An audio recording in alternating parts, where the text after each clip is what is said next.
자, 오늘 일단 수업 자료 중에 뭐 강의계에서는 뭐 별거 없으니까 보시면 되고, 그 사례집 정오표. 그래서 사례집 파트 1하고 파트 2하고 그 기본적으로 은는이가 요 정도 못하는 따로 그 정오표가 지저분해질 것 같아서 그건 좀 뺐는데 양해하시고, 그래도 의미가 있는 거, 법조문 변기라든지 내용 자체를 조금 대체할 필요가 있는 거, 요런 걸로 이제 정오표 만들었으니까 요 내용은 일단 여러분들이 사례집에 수기로 수정하셔도 되고, 혹시라도 나는 깔끔하게 좀 출력을 해서 이렇게 그 자리에 붙이고 싶다 그러신 분들은 카페에다가 공지사항으로 아래 한글 파일로 올려놨으니까 본인이 다운받으셔서 필요한 부분은 그렇게 이용하시면 될 것 같아요. 그래서 정오표가 있고, 그 말씀드린 대로 공인노무사 기출논점표라는 자료가 있습니다. 그래서 2010년부터 작년까지 23년까지 일단 기출논점표가 있고, 그 뒷면을 보시게 되면 이제 여러분들 시험에 기출이 안 됐던 논점들, 물론 이제 실체적인 요소가 강해서 기출이 안 됐을 이유도 있겠지만 어찌됐든 중요한 쟁송적 제도인데 기출이 안 된 거, 그거를 이제 쭉 뽑아보니까 한 21개 정도 돼요. 여기 옆에 제목 옆에 이제 사례2의 뭐 2번, 사례2의 3번 이라는 건 하나의 논점에 대해서 거의 사례집에 2-3개 이상씩은 있습니다. 근데 가장 대표적인 거, 그것만 하나 지칭해 놨으니까 그런 의미로 이제 표시해 놨다고 생각하시면 되고, 15번.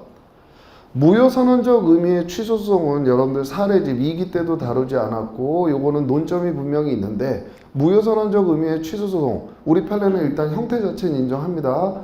근데 무효선언적 의미의 취소 판결이 나오려면 취소송의 요건은 충족돼야 되느냐, 없어도 되는 거냐, 그거에 관해서는 일단 3기 안에서 시험으로 한번 가볍게 보든지, 논점은 한 15점이 넘진 않을 것 같아요. 시험으로 보든지 보충자료로 제공해드린지 그렇게 이제 해드릴게요. 그러면 일단 우리 시험에 나올 수 있는 모든 쟁점은 사례집에 일단 있다라고 생각하시고 그렇게 이제 잘 정리하시면 될 것 같습니다.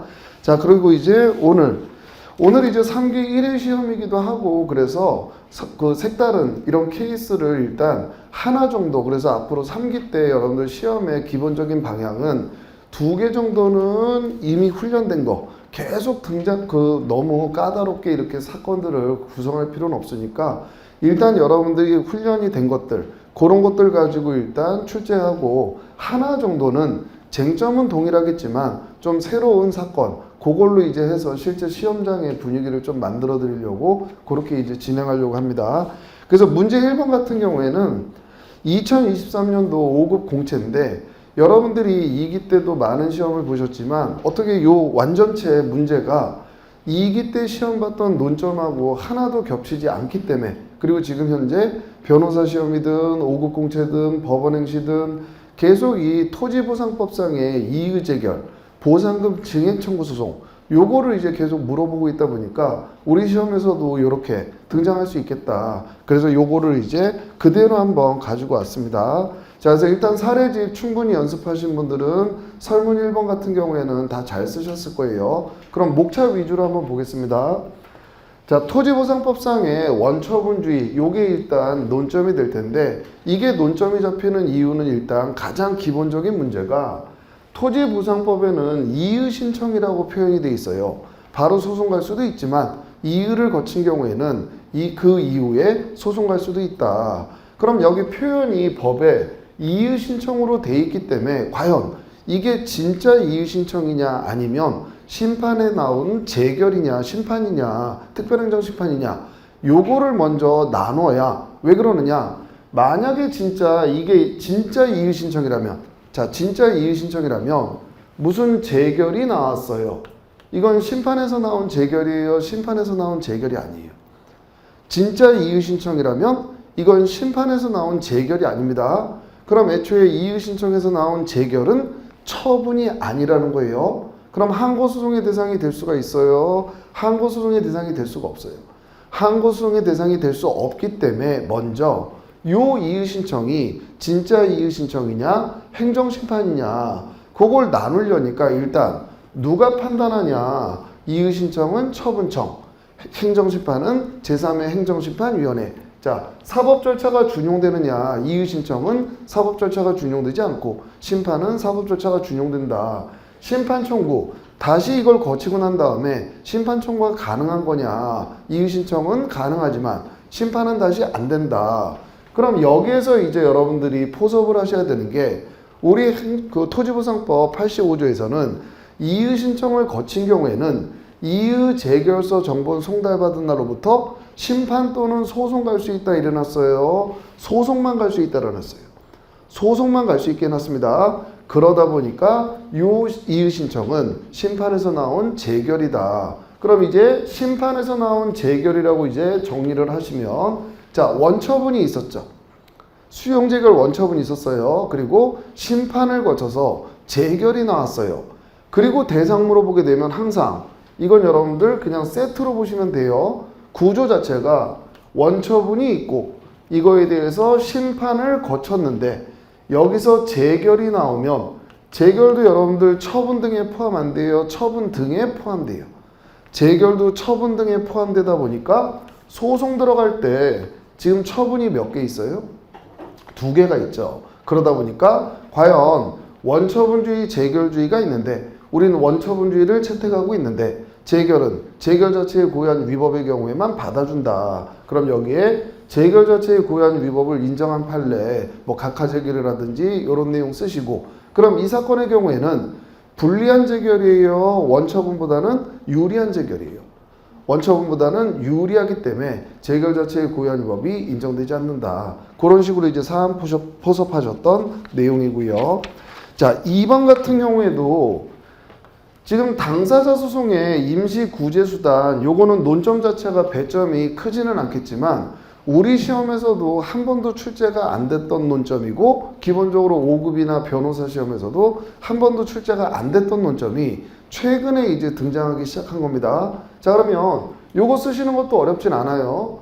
당사자 소송에서 임시구제수단이 인정될 수 있느냐? 그럼 일단 지금 토지보상금 증액 청구 소송을 제기했다고 하니까 보상금 증액 청구 소송이 어떤 거냐? 그럼 이건 형식적 당사자 소송에 해당하는데 이게 왜 필요하냐? 요 정도로 이제 마무리하시고, 여기서는 여러분들 형식적 당사자 소송을 인정할 거냐 말 거냐 이런 견해드립은 의미가 없습니다. 일단 형식적 당사자 소송이니까 여기에서 임시구제수단을 물어봤으니까 요 정도 마무리하시고, 그럼 임시구제수단을 이제 이어서 쓰셔야 되겠죠. 근데 우리 행정소송법에 명문의 규정으로 있는 임시구제수단은 집행정지라는 제도가 있어요. 근데 집행정지를 먼저 쓰시게 되면 집행정지는 갖다 써요. 명문의 규정으로 준용 안 하고 있기 때문에 못 갖다 써요. 못 갖다 씁니다. 이건 견해드립도 없어요, 여러분들. 왜 그럴까요? 당사자 소송의 대상은 처분이 아니기 때문에 집행정지의 대상이었기 때문에 준용 안 된다. 이걸로 그냥 마무리하시면 돼요. 그럼 44조에 23조가 준용 안 되고 있기 때문에 집행정지는 인정되지 않는다. 그럼 이제 8조 2항에 의해서 민사집행법 300조 제2항입니다, 여러분들. 300조 1항은 뭐였어요? 300조 1항은 지금 현재 상태를 바꾸지 말게 해달라. 그대로 유지하게 해달라. 근데 지금 이건 당사소송 제기하면서 임시적이지만 내가 원하는 높은 금액 이런 결정이 있는 걸로 만들어달라. 이건 300조 2항이에요. 그럼 8조 2항의 준용 규정 쓰시고, 우리 판례는 당연히 당사소송에는 집행정지가 준용되지 않기 때문에 8조 2항에 의해서 민사집행법상의 가처분을 준용할 수 있다. 그 내용 쓰시게 되면 당연히 이 그 당사소송에서는 민사집행법상 가처분이 준용된다. 그렇게 이제 정리하시면 되는 모습이고요. 자, 그리고 3번에 자, 이것도 이제 우리한테 아직 출제가 안 됐는데 최근 2, 3년 내에 뭐 주관식 시험, 법원행시, 뭐 5급 공채, 변호사 시험, 입법고시 연달아 계속 출제되기 때문에 이것도 이제 2기 때는 일단 여러분들 시험을 안 봤기 때문에 3기 첫 시험에서 하자의 승계를 한번 다뤄봤습니다. 이 내용도 하자의 승계도 여러분들 일단 하자의 승계가 논점이구나 하게 되면 하자의 승계론이 결국 이거에 대한 의의라고 생각하시면 돼요. 근데 이거는 기본적인 의의보다는 이러이러한 경우에 이러자는 논이다. 그러다 보니까 제목 목차를 하자의 승계론으로 잡는 겁니다. 그럼 하자의 승계론의 정의를 내려놓고 자 이걸 논하려면 어떤 게 갖춰야 되느냐. 둘 다 처분해야 된다. 선행처분은 취소 사유에 해당하고 불가증력 발생이 있어야 된다. 후행처분 자체는 적법해야 된다. 그러면 사안의 경우에 논의의 전제 조건이 충족됐는지 요거를 먼저 포섭을 해 놓으시고 난 다음에 하자의 승계에 관한 견해 대립을 쓰시는 거예요. 하자의 승계론, 불가증력의 구속력 이론. 여기서 여러분들 불가증력의 구속력 이론은 선행처분이 90일이 지나서 90일 또는 1년이 지나서 더 이상 못 다퉈요. 그럼 선행처분에 뭐가 발생했어요? 불가쟁력이 발생한 겁니다. 못 다투는 힘이 발생한 거예요. 그게 후행처분도 못 다투게 구속한다. 그럼 불가증력의 구속력 이론은 무슨 동일한 효과, 별개 효과 이걸 나누는 게 아니라 애초에 선행처분에 발생한 불가증력이 후행처분을 구속해야 되기 때문에 모순돼서는 안 되기 때문에 후행처분도 다툴 수 있다는 거예요. 후행처분도 못 다투게 한다는 거예요. 후행처분도 못 다투게 하는 겁니다. 다만 수행 가능성, 예측 가능성에 비춰봤을 때 너무 가혹하다면 그때는 구속력이 배제된다라는 입장이에요. 이게 불가증력의 구속력 이론. 그럼 우리 판례는 원칙적으로 하자의 승계론 입장에서 판시 오다가 최근에 표준공시지가결정 수용재결, 개별공시지가결정 과세처분 여기에서는 서로 별개 효과를 목적으로 하지만 하자 승계를 인정했다. 그럼 검토도 판례가 타당하다. 그럼 이런 경우에 하자 승계 인정해 주겠다. 그리고 하자 승계 물어보시게 되면 꼭 이거 빠뜨리시면 안 됩니다. 행정기본법 제37조 재심사 청구라는 제도가 도입됐기 때문에 이 하자의 승계라는 논점이 계속 2, 3년 내에 지금 다른 주관식 시험에서 출제되고 있는 모습이에요. 그럼 이 재심사 청구 제도는 어떤 의미를 갖느냐? 자, 일단 선행처분이 있고 후행처분이 있습니다. 선행처분이 이제 못 다투게 돼요. 여기서 만약에 우리 판례가 하자 승계를 인정하는 경우라면 우리 판례가 하자 승계를 인정하는 경우라면 이거 가지고 가서 다퉈서 구제받으면 되죠.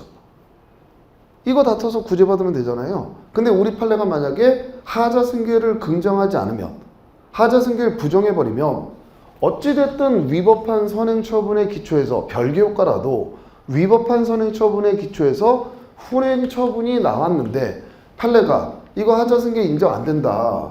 그럼 국민의 입장에서는 더 이상 이걸 가지고 쟁송을 가서 구제받을 방법이 없게 되는 겁니다.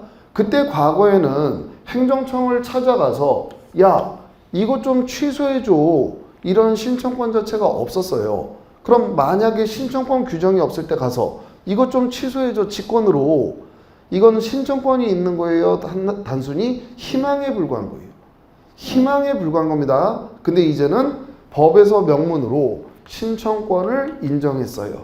그러니까 이제 행정청은 법에서 인정한 신청권을 행사한 겁니다. 그럼 그거에 대해서 그냥 던져놓을 수 있어요. 자기가 한 처분이 위법인지를 직권으로 판단해서 이거에 대해서 취소할지 말지에 대해서 결과를 통보해줘야 돼요. 결과를 통보해줘야 됩니다. 그러다 보니까 하자 승계를 인정하지 않는 경우에는 이게 보완적인 구제수단으로서 굉장히 큰 의미를 가졌기 때문에 요 법조문이 신설됐기 때문에 하자의 승계가 수험가에서 다시 크게 다뤄진다고 생각하시면 되고요. 자, 그리고 이제 2번. 요것도 이제 여러분들 제가 표시해 드렸는데 2기 7회 때 보충 설문으로 여러분들한테 제공해 드렸던 기판력입니다. 그래서 기판력, 우리 행정소송과 관련한 기판력은 대부분 항고소송에서 인용이든 기각이 나온 다음에 국가배상 청구 소송을 갔을 때 민사법원은 어떻게 판단해야 되느냐. 이게 제일 중요한 논점은 맞고 여러분들 시험에서도 출제가 됐었습니다. 근데 워낙에 기판력은 쟁송에서는 굉장히 중요한 내용이고 행정소송만 놓고도 기판력을 얼마든지 물어볼 수 있고 그렇게 물어보기에 제일 좋은 케이스가 요 케이스이기 때문에 요거를 이제 실제로 기판력을 써보는 논점으로 해서 여러분들한테 이제 출제를 했어요. 그래서 여러분들 기판력은 중복되는 논점은 되도록 시험으로 볼 시간이 없기 때문에 여기서 기판력을 일단 배우시게 되면 여러분들이 사례집에 국가배상하고 맞물려서 물어보는 기판형 논점 있잖아요. 그거는 오늘 이거 써보신 걸로 하고 국가배상 그 논점은 여러분들이 개별적으로 좀 복습해서 추가한다라고 생각하시면 될 것 같습니다. 자, 이 구조는 이런 구조예요. 자, 갑이라는 애가 일단 공사허가를 받아서 공사를 하는데 너 왜 주민들하고 협의사항을 이행하지 않냐? 협의사항을 이행하지 않았다라는 걸 이유로 중지명령이 나온 겁니다. 자, 그래서 소송을 제기했어요. 그랬더니 법원이 이 중지명령은 적법하다. 자, 적법하다. 기각 판결이 나왔습니다. 그럼 기판력을 물어보게 되면 항상 뭘 먼저 써야 돼요? 소송물을 먼저 써야 돼요. 왜? 만약에 소송물이 개개의 위법 사유다 그래버리면 얘가 여기서 절차만 주장했어요. 자, 절차만 주장했습니다. 법원도 절차만 판단해야 돼요. 기각했어요. 그때는 어디라도 하자가 없다는 의미를 가져요. 절차에 하자가 없다는 의미를 가져요.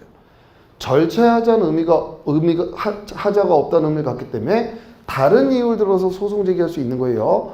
그러다 보니까 먼저 기판형을 물어보게 되면 소송물에 관한 논의를 먼저 써주시고, 자, 적법하다라는 판단이 나왔습니다. 그러면 적법하다라는 판단은 이 처분, 주체 내용, 형식, 절차 어디에라도 하자가 없다는 의미죠. 자, 그럼 주체, 권한이 있는 자가 했다. 절차 거쳤다. 문서로 했다. 내용에 하자가 없다. 자, 내용에 하자가 없다라는 게 뭘 의미해요? 지금 뭘 이유로 중지명령 내린 거예요? 협의를 이행하지 않았기 때문에 중지명령 내렸죠. 이게 이 중지명령의 내용이에요. 그럼 내용에 하자가 없다는 얘기는 협의를 이행하지 않았기 때문에 나간 중지명령은 적법하다. 이 의미를 갖게 되는 겁니다. 자, 그래서 기각 판결이 확정됐어요. 근데 얘가 갑자기 해제를 신청하네요. 자, 해제를 신청합니다. 공사 중지명령을 하게 된 원인이 협의를 이행하지 않았다라는 건데 이게 적법하다라고 판단받았는데 갑자기 해제를 신청해요. 야, 너 여전히 협의를 이행하지 않았잖아. 근데 뭘 하게 해달라는 거야. 거부 처분이 나온 거예요. 대상인 처분 자체는 다르지만 얘가 이 거부 처분이 위법하다 이렇게 주장하면서 제기하는 거죠. 그럼 결국 자기는 공사를 할 수 있어야 된다라고 주장하는 거죠. 그럼 결국 협의사항을 이행하지 않았는데 결국 공사를 할 수 있게 해야 된다라고 주장하는 건 결국 협의를 이행하지 않았다라고 한 공사중지명령이 위법하다라는 걸 주장하는 모습이 될 수밖에 없다라는 거예요. 그러니까 이 경우에는 받아준다는 거예요. 기판력에 반하기 때문에 허용되지 않는다는 거예요. 기판력에 반하기 때문에 허용되지 않는다는 겁니다. 그래서 대개 기판력을 물어보는 경우는 구조가 어떤 구조냐면 이 처분을 가지고 소송 갔는데 기각됐어요. 이 처분을 가지고 다시 소송 제기하는 게 1차적인 문제예요. 근데 지금 이건 이 처분을 가지고 소송 가서 기각됐는데 다른 처분을 갖고 가죠. 그런 경우에도 전제되는 사실이 모순되기 때문에 이 경우에도 기판력에 저촉된다. 이렇게 판단을 한 거기 때문에 일반적인 기판력 문제보다는 한 단계 위의 문제라고 보시면 됩니다. 그래서 이 사건을 가지고 기판력 얼마든지 물어볼 수 있으니까 이것도 잘 준비하시고요. 그럼 목차이지 한번 보시게 되면 자, 확정 판결에 기판력 물어보게 되면 제일 먼저 이제 연습 다 잘 돼 있으실 테니까 일단 소송물에 관한 논의를 먼저 정리하시고요. 그리고 기판력을 이제 설명해야 되겠죠. 그럼 기판력의 의의, 반복금지, 모순금지 쓰시고 범위, 주관적 범위, 객관적 범위, 시간적 범위. 자, 주관적 범위는 여러분들 법관 앞에서 얘기 다 해본 애들, 행정소송이라면 참가인 같은 경우 이런 경우에 미치지만 소송에 참여하지 않은 사람은 미치지 않는다. 자, 객관적 범위, 판결의 주문에 미친다. 시간적 범위, 사실심 변론 종결일치를 기준으로 해서 발생한다. 기판력은 직권으로 조사해야 된다. 그리고 마무리 하시면 되고요. 자, 그래서 설문 2번은 요 정도 이제 익숙하신 내용이니까 보셨고, 자, 설문 3번. 이게 이제 일단 여러분들이 시험장에서 어떤 논점을 물어보는지는 찾아내실 수 있지만 새로운 케이스가 나오게 되면 어찌됐든 시험장에서 조금 혼란스러울 수 있는데 그래서 이 문제를 이제 한번 가지고 왔습니다.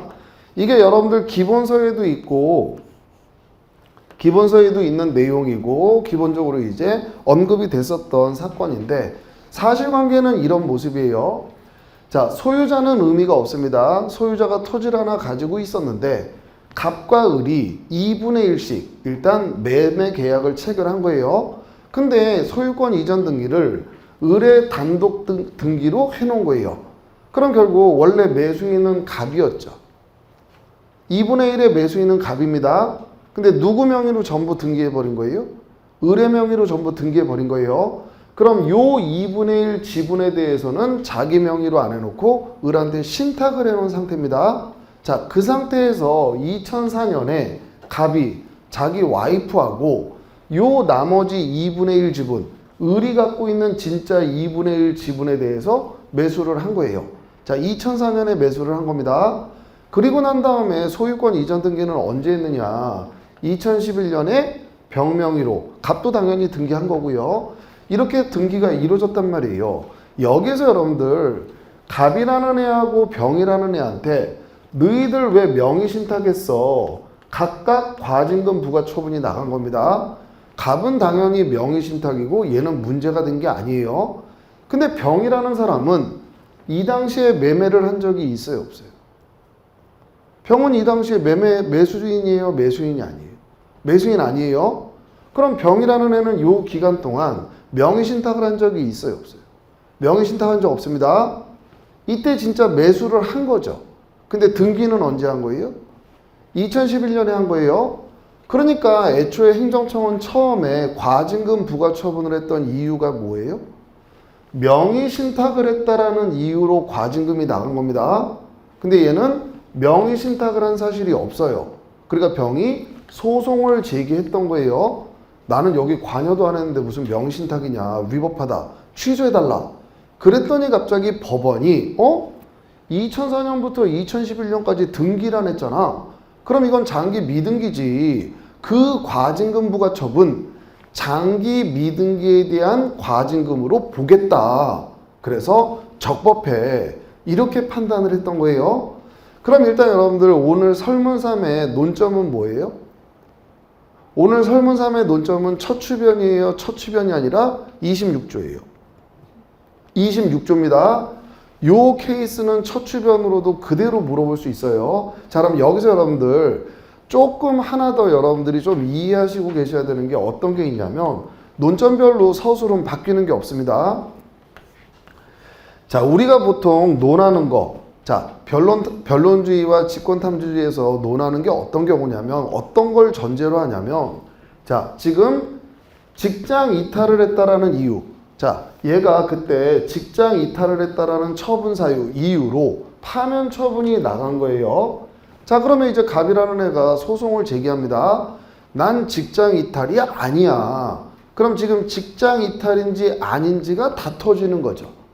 자, 여기에서 병원에 입원했어. 이 사실은 어떤 걸 깨트리려는 사실이에요? 직장 이탈이 아니라는 걸 깨트리려는 사실입니다. 여기에서 변론주의 보충설에 따르면 아예 갑이 노력도 안 했어요. 이 사실이 일권 기록에 현출도 안 돼 있어요.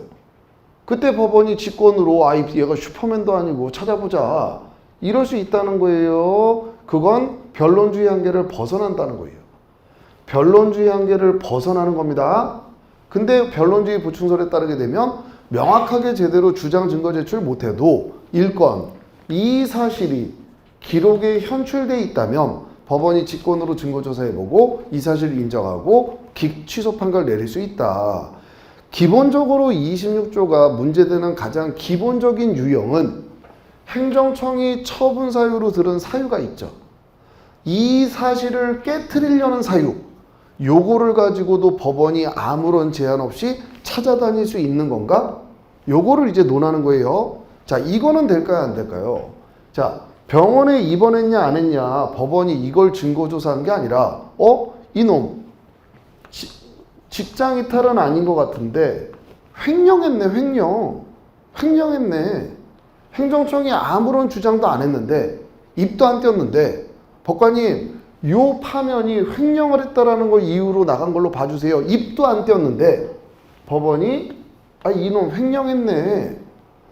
이걸 직권으로 인정한다라는 건 허용되겠어요? 이건 완전히 다른 처분으로 바꿔놓고 적법으로 보는 거예요. 기본적 사실관계의 동일성이 아예 없잖아요. 이건 법원이 애초에 직권으로 할 수 있어요? 더 안 돼요. 이건 더 안 되는 거예요, 여러분들. 그러니까 실제로 이런 경우에는 기본적 사실관계의 동일성 자체가 인정 안 되기 때문에 법원이 이건 애초에 변론주의 보충설에 따르더라도 허용되지 않는 구조입니다. 그러니까 이 구조를 또 뭐라고 물어볼 수 있냐면 법관님 그 파면 처분을 횡령을 했다라는 이유로 나간 걸로 좀 봐주세요. 이렇게 만약에 물어보게 되면 이건 뭘 물어보는 논점이에요? 이건 처분 사유의 추가 변경을 물어보는 논점이 되는 거예요. 그러니까 여러분들이 26조를 물어볼 때는 요게 기사동이 있나? 이걸 고민하지 마시고 이건 그냥 여러분들 쓰시는 대로 쓰시면 되고 처분 사유 추가 변경을 물어보게 되면 그때는 기본적 사실관계의 동일성이 인정되는지 그거를 논점으로 물어보는 거니까 그렇게 이제 접근해서 해결하시면 됩니다. 그래서 법원이 직권으로 사실관계를 인정하는 경우가 두 가지 경우가 있는데 일단 행정청이 행했던 처분 사유를 깨트리기 위한 결국 요 사실만 깨트리기 위한 그런 경우가 일반적으로 문제되는 구조고 거기서 법원이 하나 더 나가서 아예 완전히 다른 처분으로서 적법하잖아 이렇게 보는 경우도 물어볼 수 있는데 물어보는 논점에 따라 여러분들 서술은 그냥 26조 물어보게 되면 26조 훈련하신 대로 답안 구성하시면 되고 첫 추변을 물어보게 되면 첫 추변을 물어보는 답안으로 가시면 돼요. 자, 그리고 이제 다음 시간이나 다다음 시간에 여러분들 입법고시 시험이 이제 저번 주가 이제 끝나서 문제를 받았는데 요거 한번 생각해 보세요, 여러분들. 느낌만 갖고 계세요. 자, 첫 추변 논점입니다. 첫 추변 논점에서 여러분들이 알고 계신 사건이 어떤 경우가 있냐면 갑이라는 사람이 정보공개 청구를 했어요. 자, 정보공개 청구를 했습니다. 그랬더니 행정청이 거부 처분을 했어요. 자, 거부 처분했어요. 그러면서 근거조항을 검찰보존 사무규칙 제 몇 조 이렇게 근거조항을 들었습니다. 얘가 소송을 제기했어요. 근데 거부를 했던 이유가 뭐냐? 이거 공개하게 되면 제3자의 프라이버시권이 침해된다. 이걸 이유로 거부하면서 근거조항은 검찰보존 사무규칙 요것만 제시를 한 겁니다. 근데 행정청이 소송 계속 중에 야 침입적 처분은 법에 근거가 있어야 되잖아. 근거가 있어야 되잖아. 국회가 만든 법에. 그러니까 근거 있습니다. 정보공개법 제9조 6호에 사생활의 비밀과 자유라는 이런 경우엔 비공개할 수 있다라는 근거가 있습니다. 이렇게 추가했어요. 이건 애초에 여러분들 구체적인 사실을 바꿔요. 단지 근거 법령만 추가하는 거예요. 근거 법령만 추가하는 모습이에요. 이건 허용 안 돼요. 얼마든지 허용된다는 거예요. 얼마든지 허용된다는 거예요. 그럼 기사동이 인정되지 않는 경우는 대표적인 경우가 정보공개법에 1호를 이유로 거부했다가 갑자기 7호를 이유로 거부한 걸로 봐주세요. 자, 요렇게 이제 바꾸는 게 기본적으로 기사동이 인정되지 않는 구조예요. 자, 이 모습은 여러분들 거부 처분의 근거가 동급에서 바꾸는 거예요. 하위 규범과 상위 규범의 관계예요. 하위 규범과 상위 규범의 관계. 그럼 전체적인 법 질서의 통일성에 비춰봤을 때 이건 근거가 하나의 모습이 되는 구조입니다. 이건 여러분들 동급, 같은 법률 안에 동급끼리 다른 모습이죠. 그럼 이건 여러분들 애초에 법적 근거가 달라진다라는 거예요. 이런 경우에는 처분 사유의 추가 변경이 인정되지 않는 가장 기본적인 구조입니다. 자, 그럼 이건 처분 사유의 추가 변경이 될까요? 근거 법령의 추가가 될까요? 자, 법이 있습니다. 1조, 2조, 3조 만들다가 3조 야, 이건 내가 잘 모르겠다. 위임해줘야 되겠다. 그래서 시행령이 만들어졌어요. 자, 근데 이제 시행령을 또 만들다가 야, 요건 내가 대통령, 내가 잘 모르겠다. 이건 장관이 더 잘 알겠다. 그래서 위임해줬어요. 그래서 시행규칙이 등장했습니다. 1조, 2조, 3조 이렇게 만들다가 요 3조에 들어갈 내용은 지자체마다 실정이 다 달라요. 그러니까 이걸 어거지로 장관이 만들기가 어려우니까 다시 야, 요거는 각 지방자치단체 조례로 정해라. 요렇게 위임을 해줬어요. 자, 그래서 조례에 1조, 2조, 3조 이렇게 등장을 한 겁니다. 자, 개발하게 해달라고 신청을 했어요. 근데 지자체장이 3조를 이유로 거부 처분을 했다고 볼게요. 자, 소송 제기했습니다. 그랬더니 소송 계속 중에 법 제3조를 근거로 들어요. 결국 너한테 거부 나간 건 조례만 근거가 있는 게 아니라 법 제3조에 이렇게 거부할 수 있는 근거가 있어. 요거를 추가했어요. 이건 여러분들 기본적으로 구체적 사실을 바꾸는 거예요. 결국 계속 위임을 받아서 만들어졌죠. 그럼 결국 조례는 상위 규범을 구체화해 놓은 거에 불과하다는 겁니다. 그럼 이건 처분사유의 추가 변경이 인정 안 되는 거예요. 근거법령에 추가에 해당하기 때문에 처분사유의 추가 변경이 허용된다는 거예요. 허용되는 구조예요. 그래서 요게 사실관계도 조금 복잡하고 참고조문만 한 페이지예요. 이게 이제 법원행시 입법고시에서 등장을 했다 보니까 여러분들한테 이제 한번 보여드리기는 할 건데 시험으로 보기에는 이게 참고조문만 거의 한 페이지가 되니까 보충자료로 전달해 드릴 거예요. 그때 시각적으로 다시 한번 볼 것 같은데 요게 여러분들한테 어떻게 보면 좀 힌트가 될 수 있을 것 같아요. 처분사유 추가 변경에서 동급에 있는 다른 근거조항으로 바꿔버리면 이건 기사동이 인정되지 않는 경우다. 근데 만약에 참고조문을 주면서 상위법과 하위법의 관계라면 그건 하위법은 상위법을 구체화해 놓은 것에 해당하기 때문에 요거는 구체적 사실을 변경하지 않는 범위 내에서의 처분의 근거법령의 추가다. 요 정도 힌트로 갖고 계시면 굉장히 좋을 것 같습니다. 그래서 요거는 이제 보충자료 정도로 보여드릴 거고요. 자, 그래서 오늘 설문 보시게 되면 요거는 보관하세요. 예, 요거는 보관하시라고 표시해드렸고, 근데 사건이 복잡하다 하더라도 일단 설문 보시게 되면 맨 밑에서 넷째 줄. 그런데 취소소송 계속 중 항소법원은 의왕시정이 변론 절차에서 아무런 주장을 하지 않고 있음에도 장기 미등기자에 해당한다고 보아 직권으로 증거조사를 한 다음 기각 판결 선고했다. 변론주의를 위반한 위법한 판결이라고 주장한다. 주장은 타당한가? 그럼 기본적으로 제5조의 첫 출변을 물어보더라도 제5조의 과징금은 뭘 위반한 경우예요? 5조 1항 1호의 과징금은 뭘 위반한 경우예요? 명의신탁. 10조의 과징금은 뭘 위반한 경우예요? 장기 미등기. 이건 전혀 다른 사실관계입니다. 따라서 첫 출변도 허용되지 않는 경우에 해당하고 첫 출변을 물어본다면 26조에서는 기사동까지 언급하지 마시고 예, 기존에 연습하던 모습대로 답안 작성하시면 예, 됩니다. 그렇게 이제 하고요. 자, 그리고 예, 그래서 목차는 요건 많이 하셨으니까 보시면 될 것 같고 사례집 2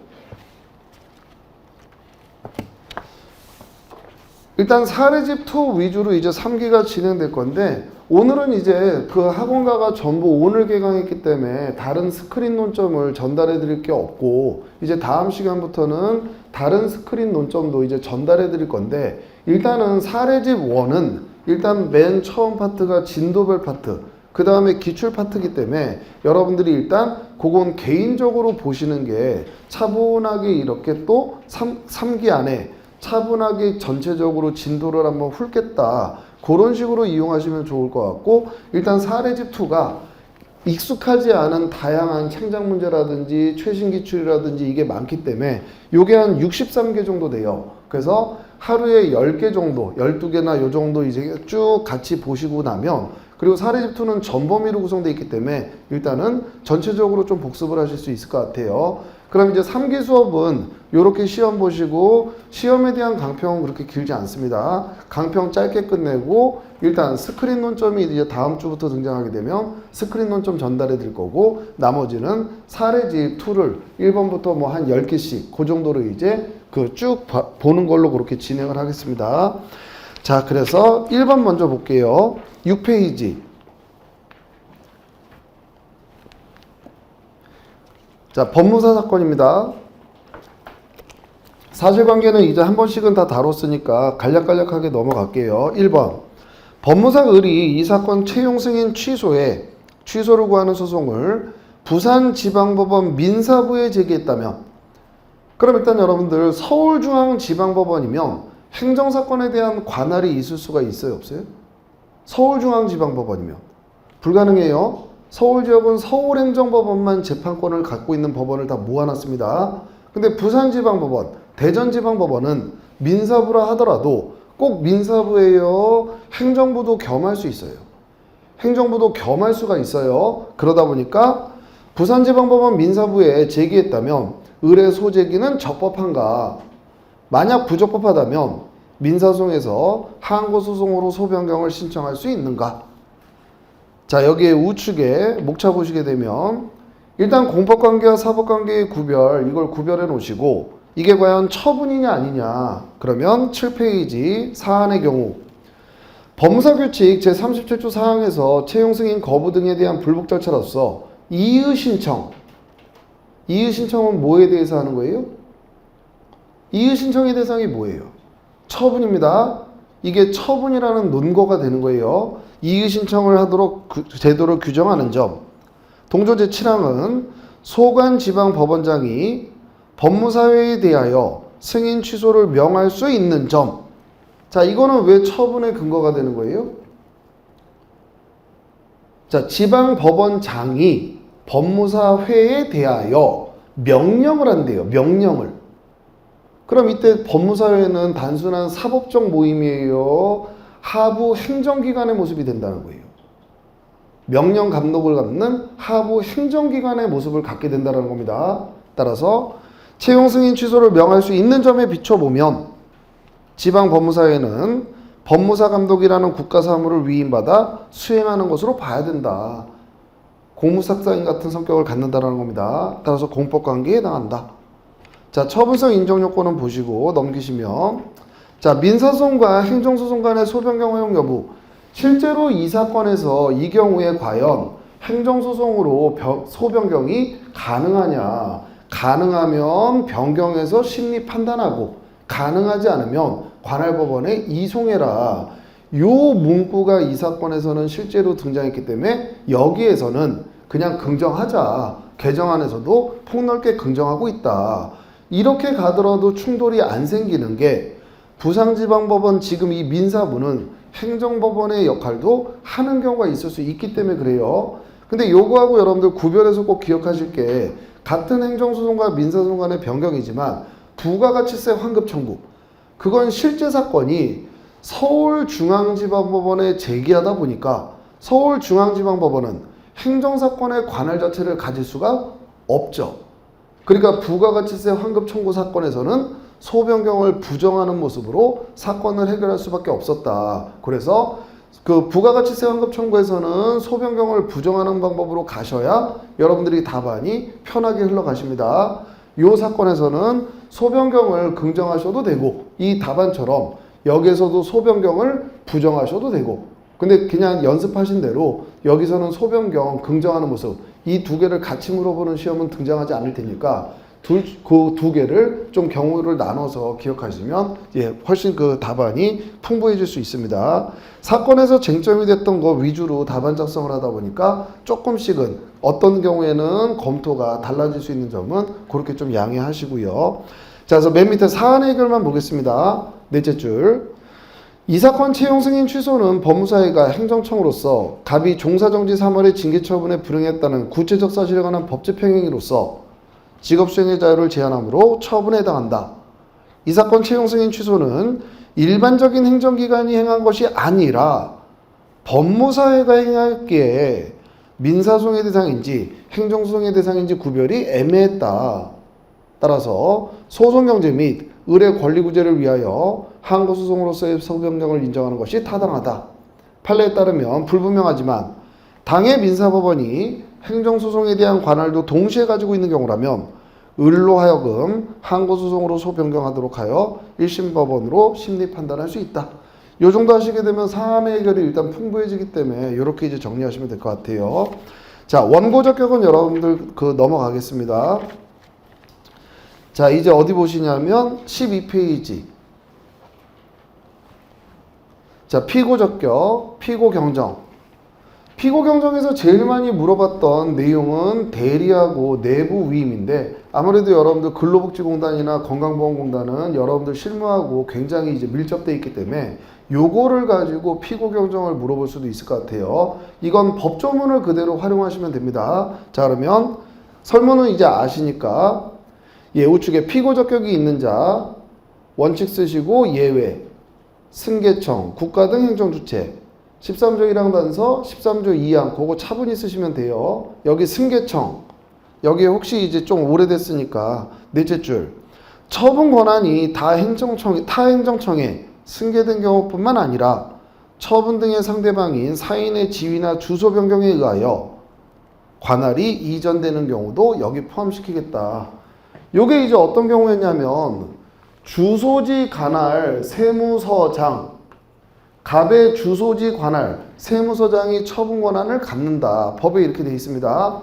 그럼 얘가 어디 살고 있었느냐? 관악구에 살고 있었어요. 그럼 관악구에 살고 있을 때 처분이 나왔어요. 이 처분은 누가 했어요? 관악세무서장이 한 겁니다.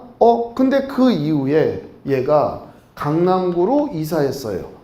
그럼 만약에 요 처분이 취소되면 제대로 된 처분을 다시 해야 되는데 지금 얘는 강남구 주민이에요. 그럼 이런 경우에 법 개정 자체로 권한이 넘어간 건 아니지만 상대방의 주소 이전으로 인해서 관악구 주민이었다가 강남구 주민이 됐죠. 그럼 이런 경우도 포함시키겠다. 그럼 소송을 제기할 때 피고를 누구로 제기하라는 거예요? 강남 세무서장을 피고로 제기해라. 요것도 이제 판례니까 꼭 기억하시고요. 피고 경정의 내용은 여러분들 보시면 될 것 같고, 자 넘기시면 자 사안 해결에 한 5줄 정도만 볼게요. 1번 근로복지공단이 갑 지방자치단체에 대하여 고용료 부과 처분을 한 후 건강보험공단이 제4조에 따라 보험료의 고지 및 수납 등의 업무를 수행하게 됐다.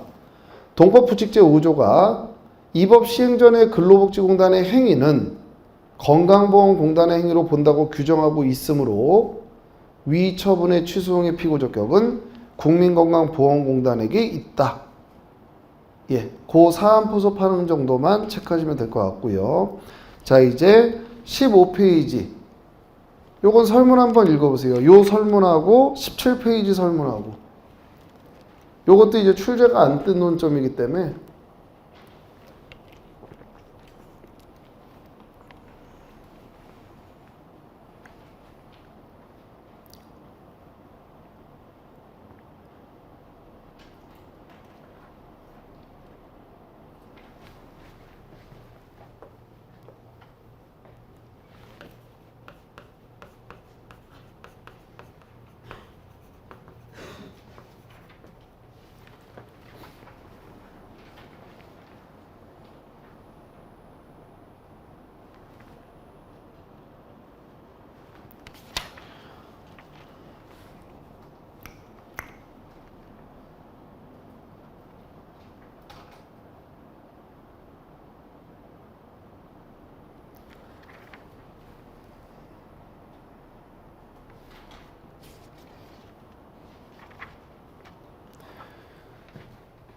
자, 두 가지 다 구조는 이런 겁니다. 국회가 법을 만들고 필요한 사항을 정해라 위임을 했어요. 그럼 여러분들 이건 국회가 국민의 대표인 국회가 대통령, 장관한테 명령한 겁니다. 그럼 시행령 제정해야 될 의무가 없어요? 의무가 발생해요. 의무가 발생하는 거예요. 근데 의무가 발생했음에도 불구하고 상당한 기간이 경과하도록 부작위하고 있는 거예요. 근데 뭘 부작위하고 있어요? 뭘 부작위하고 있는 거예요? 처분이 아니라 입법을 부작위하고 있는 겁니다. 그러니까 부작위하고 있네. 부작위 위법 확인 소송 이거 들어갈 수 있는 거 아니야? 요렇게 이제 논리가 연결이 되는 거예요. 근데 부작위 위법 확인 소송의 대상은 뭐예요? 항고소송에서 말하는 부작위는 처분의 부작위를 얘기하는 겁니다. 그러니까 부정하는 입장, 항고소송의 대상은 처분의 부작위야 안 된다라는 입장, 긍정하는 입장, 기본적으로 이렇게 입법 부작위로 인해서 침해가 발생했다면 긍정하자, 긍정하는 입장, 절충설, 원칙은 안 되는데 입법 중에는 처분적 입법도 있지 않느냐. 그럼 처분적 입법을 부작위하는 경우에는 허용하자. 근데 우리 판례는 아직까지 여러분들 처분적 입법이 문제됐던 사건은 없어요. 그러니까 판례는 있는 그대로만 쓰는 거기 때문에 행정입법 부작위는 처분의 부작위가 아니기 때문에 항고소송의 대상이 될 수 없다. 그럼 검토는 그래도 구별해서 공부했다는 걸 티를 내기 위해서 원칙적으로는 안 되지만 그게 만약에 처분적 입법이라면 그때는 대상이 된다고 하자. 근데 어떤 경우에도 여러분들 설문만 봐서는 지금 이 부작위, 입법 부작위가 요 입법이 일반적 추상적 규율인지 처분적 입법을 부작위하고 있는지 이건 절대 설문에서 주기 어렵습니다. 그러니까 당연히 여러분들은 사안 해결에서 경우의 수를 나눠서 그냥 대답하고 끝내면 되는 거예요. 그럼 여기서 이 논점을 푸시게 되면 순서 자체가 일단 입법 부작위가 뭔지를 설명해야 되겠죠. 입법 부작위가 뭔지를 설명해야 되겠죠. 그 다음은 뭘 설명해야 돼요? 부작위 위법 확인 소송이 뭔지를 설명해야 되겠죠. 그 다음에 입법 부작위가 부작위 위법 확인 소송의 대상이 될 수 있는지 그 순서로 그냥 쭉 흘러가시면 됩니다. 목차 외우고 자시고 할 게 없어요. 자, 그러면 목차 밑으로 볼게요. 자, 15페이지 로마자 1번에 행정입법 부작위 먼저 설명하고 로마자 3번에 부작위법 확인 소송은 뭔지 설명하고 로마자 4번에 행정입법 부작위가 부작위법 확인 소송의 대상에 해당하는지 견해 드립 쓰시고 사안 해결 그리고 반드시 이거 물어보시게 되면 자 이게 만약에 일반적 추상적 규율인 입법이라면 부작위법 확인 소송의 대상이 될 수 없죠. 그럼 이 국민은 구제받을 방법이 없어요. 국가배상 청구나 헌법소원을 통해서 구제받을 수 있어요. 국가배상 청구나 헌법소원을 통해서 구제받을 수 있습니다. 보론이라는 제목으로 돼 있긴 하지만 이거 물어보시게 되면 절대 빠뜨리지 말고 이 내용들 서술하셔야 됩니다. 예, 그렇게 이제 보시면 되고 그래서 사안 해결만 볼게요. 17페이지 사안 해결 넷째 줄 법률로부터 위임받은 시행령의 내용이 일반적 추상적 규율에 해당한다면 부작위법 확인 소송의 대상에 해당하지 않지만 위임받은 내용이 구체적 집행행위를 매개로 하지 않는 처분적 내용이라면 부작위법 확인 소송의 대상이 될 수 있다. 이렇게 경우의 수를 나눌 수밖에 없습니다. 그래서 밑에 치과 전문의 사건도 사안 해결 그대로 여러분들 한번 읽어보시고 그 훈련하시고요. 자, 넘기시면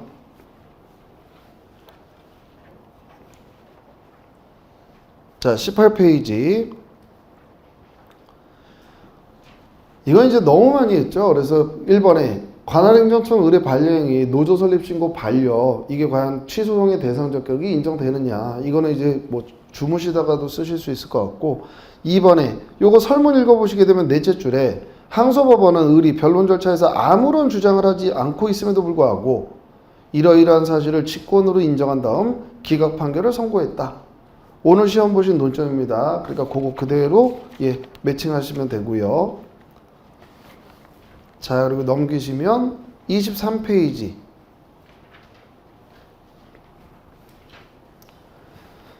이것도 굉장히 많이 했죠. 그 교수의 총학생회 그리고 노조 1번은 원고 적격이 인정되는가 그걸 물어본 거고요. 2번 이 사건 취소송에서 의리 자신의 지위를 지키기 위한 구제수단을 검토하시오. 이사 뽑혔던 애입니다.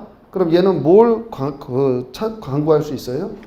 제3자의 참가가 이제 논점이 되고요. 3번에 만약 병에 대한 임시이사 선임 처분 취소송 계속 중 갑이 새로운 임시이사로 정을 선임했다면 병에 대한 임시사 선임 처분의 취소소송은 본안 판결이 선고될 수 있는가? 요거 임시사 사건에서의 소해이익에 관한 내용입니다.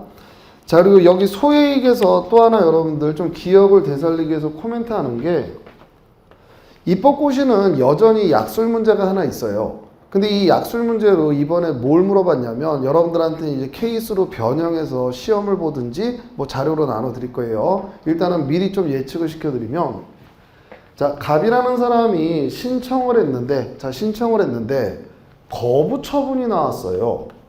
자, 거부 처분 나왔습니다. 만약에 허가 처분이 나왔다면 침익을 받을 수 있는 을이라는 사람이 있었어요.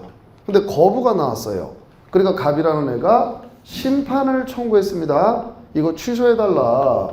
취소 심판을 청구했어요. 근데 위원회에서 이 거부는 위법하다.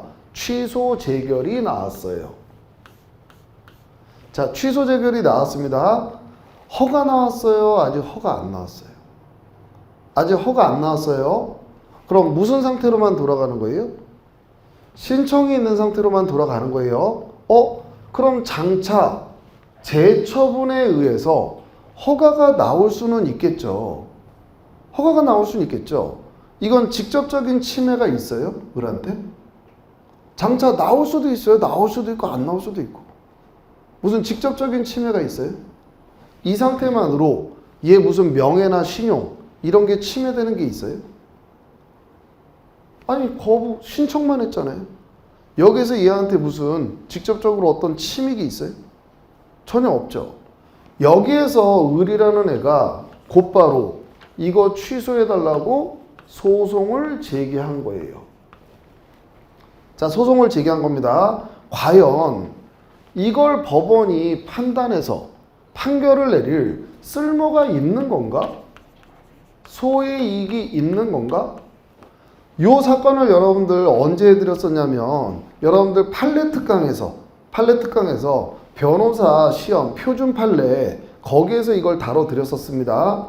자, 그럼 여러분들 갑이라는 애가 신청했고 거부 처분 나왔어요. 취소 재결 나왔어요. 여기서 입법고시에서 첫 번째 물어본 건 뭘 물어봤냐면 재결이죠.